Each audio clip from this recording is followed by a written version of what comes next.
My husband cannot accept I don't like mustard. Things came to a head yesterday. We've been married 2 years, dating 5. We are both 34. I'm a woman. He's a man, if it matters. I'm not a picky eater. In fact, I'm quite adventurous, and every time I've traveled, I've always made it a point to try dishes with unusual, uncommon ingredients to say I've tried them. There are very few foods I won't eat. One of them is mustard, the condiment. I don't like it. I just don't. The taste is very strong and overpowering, and it's an unpleasant taste. I've tried yellow, stone ground, honey, artisan brown, spicy, you name it. I have tried them all, and I just don't like them. My husband, for some reason, never understood this. He loves mustard, especially honey mustard. He puts it on all his sandwiches, dips his fries in it, and every time he tries to force me to try it, he'll insist I'll like it this time. I'm a grown-ass woman. I know what I don't like. And I don't like mustard. So I'll say no, and it'll devolve into a mini-argument where he'll call me picky. Well, last night we were on the road home from a weekend trip we took together, and he stopped at a gas station to get us a quick bite. He got a hot dog slathered in mustard. I got one but decided to keep it plain. I don't really love hot dogs to begin with, but I will eat them. While we waited in line, he asked what I got on mine. I told him nothing. He actually got furious and grabbed it from me. He marched over to the condiment station and began putting mustard on my hot dog, telling me to grow up and stop being picky. I just walked out and sat in the car. I didn't even want the damn hot dog anymore. My appetite was gone. He came back and began screaming at me for embarrassing him even further. The word divorce was said for the first time ever. I secretly recorded his screaming because I was genuinely afraid I would die. He was driving erratically, swerving and speeding. I'm in a hotel tonight. He ignored me all day at work, and then the calls started around when he realized I wasn't coming home. Non-stop voicemails and texts. He sent me a screenshot of a Google search for local divorce lawyers. I haven't eaten all day, and I've been sobbing in this damn hotel room. I don't want to get divorced, and I wish I had just ate the fucking mustard. Someone, anyone, please give me an explanation. Am I in danger? Why would he react this way to a preference of mine? I'm completely broken right now. Update 1. Regarding when I said no to sex. He respected if I said no to having sex, but he would ask for blowjobs over and over. I used to give in at first until I started dreading doing it. He tried buying all this stuff to make me like it, to make it easier or whatever. I used to like blowjobs. I don't like giving them to him, but he'll still ask over and over. I started responding with, I said no. Are you going to force me to do it? And he'd get squeamish and offended that I'd implied he would rape or assault me. If I have a support system, no. I've always been a very small circle kind of person, and I lost touch with casual college friends. My friends are his. It makes me feel like a loser, but I don't really have friends of my own. My parents are dead. My dad died when I was a teen, and my mom passed recently of heart failure. I have no siblings. I'm financially capable of living on my own, and I could pay for a divorce. I just really didn't want things to be this way. The mustard thing was always just an annoyance to me. I didn't consider it a deal breaker, but obviously it is for him. We have no kids and no equity. Our finances are separate save for one joint account we equally contribute to for bills. We were looking at buying a house. I'm safe. I'm at work and I'm staying in the hotel until further notice. He has continued to text. One message said that he loves me and doesn't want to lose me, but I've forced his hand by refusing to communicate or come home. I haven't answered. I don't know what to say.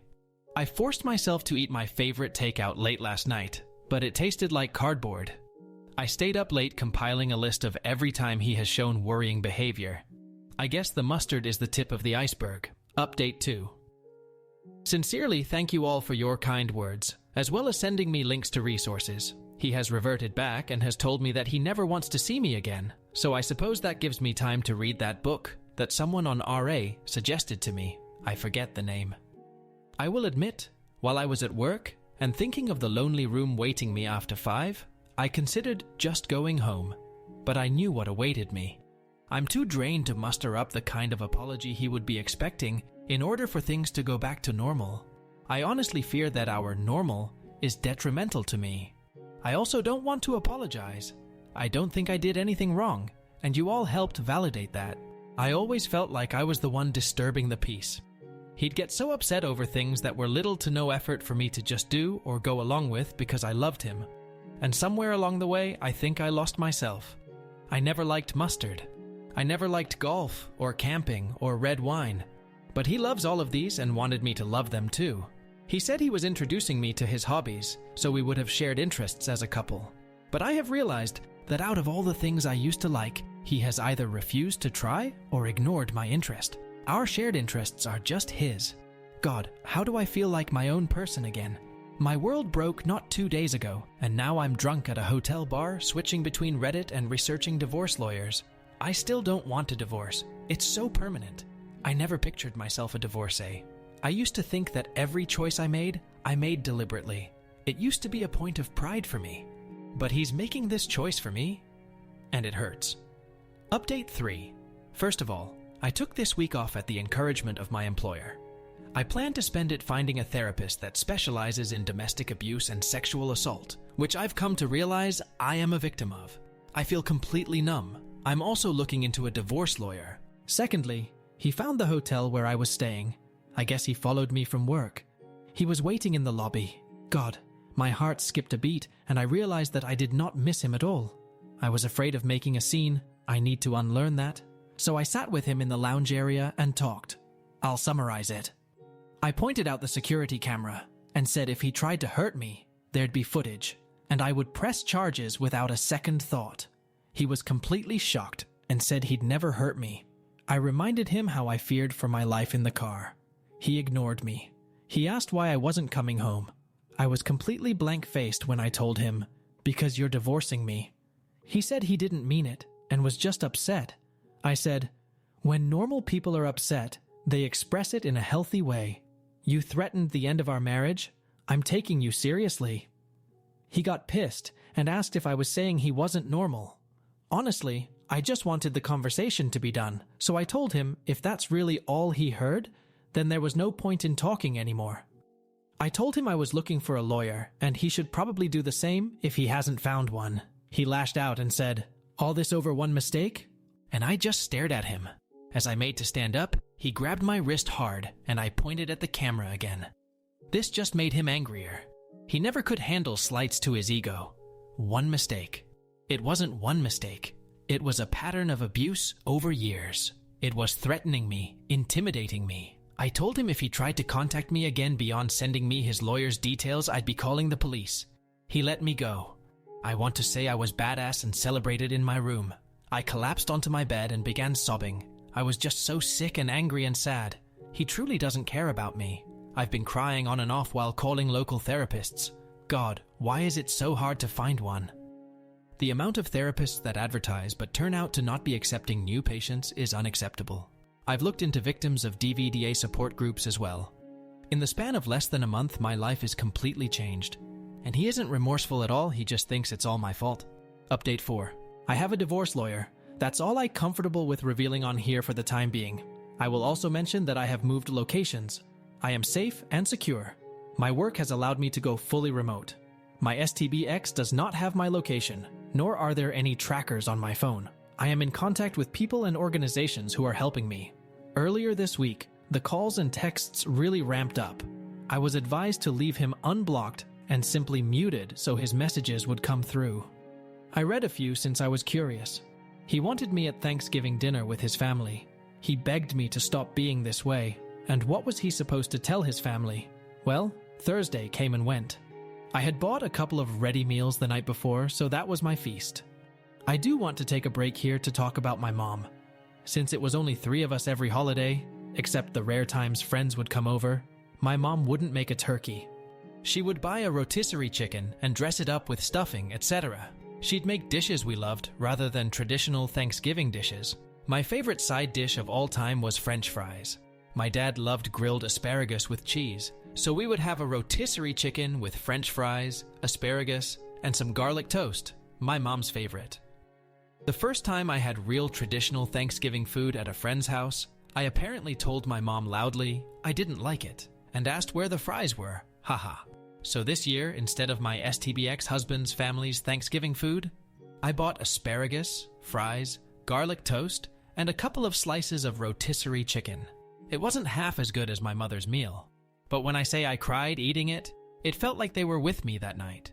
I guess my absence at the dinner forced my STB ex to tell his family that I was separated from him. So Friday morning, I got a phone call from an unfamiliar number. I answered it, thinking maybe it was my lawyer's home phone or another person I was in contact with. It was my mother-in-law. She begged me not to hang up on her, so I stayed on the line. She went on about how I was her daughter, she loved me, her son loved me, and how could I leave him over something so minor?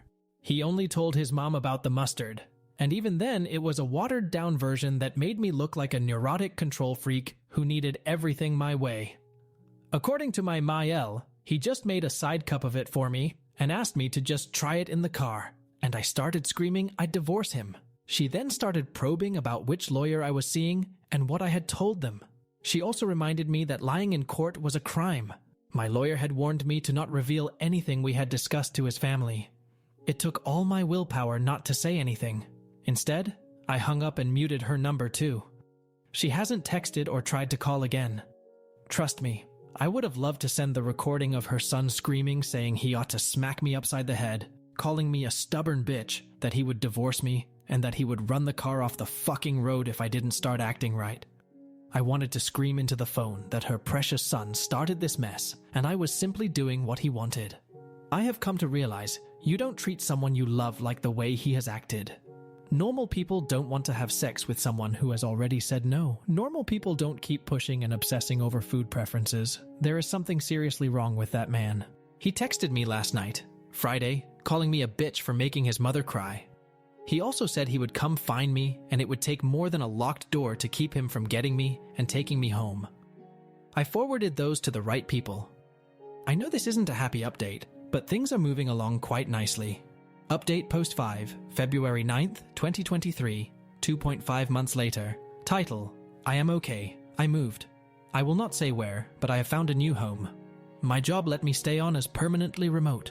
I can't go into details about my divorce or other current legal proceedings, but I can say I was granted a protective order due to something that happened back in December. Due to the nature of what happened, I was hospitalized for a time. That was what I guess made me realize I wanted to get the fuck out. I traded my car, had my phone checked for tracking apps devices, and changed my number. He cannot contact me or have anyone contact me on his behalf. I am now several hours and state lines away from him and his wretched family. I moved with only 2 suitcases and a duffel of my stuff. I cannot wait to furnish and decorate my new home the way I always wanted it. I'm in therapy and I have a survivor support group I see weekly. I will be okay. I feel like I can finally breathe. Update 5. I am still going to therapy, individual counseling, and bi-weekly group meetups for victims of DV. I am absolutely not dating. I saw some comments that said they hoped I found a fairy tale man. That's the last thing I want or need. I strive for independence and self-love before I consider finding a new partner. It'll probably be years before I'm ready, and that's okay. I have discovered a love of cooking and trying new cuisines. I didn't realize how boring my ex's taste was until I escaped him. Slathering mustard on a $2 hot dog does not mean you have superior taste buds. Sorry, I had to get a jab in somehow. Nothing new or dramatic has happened, and that is the way I like it. What matters is, I'm alive, and I'm happy. I didn't realize how little I'd made myself until I was given the space to be. That's all I'm willing to give for my update for now. Peace and love. Update 6. I'm here to reassure all of you that I'm okay, alive, safe, free. And with that stress and anxiety mostly cleared up, I feel like I can finally put to words my emotions. I was very small and skittish during the abuse, and for some time after leaving. I'm not sure how else to put it, but I felt like I had to be small. I was constantly regulating and accommodating. It was horrible in retrospect, but no one prepared me for the emotional turmoil that ensues once you're safe and away. I felt rage like nothing else.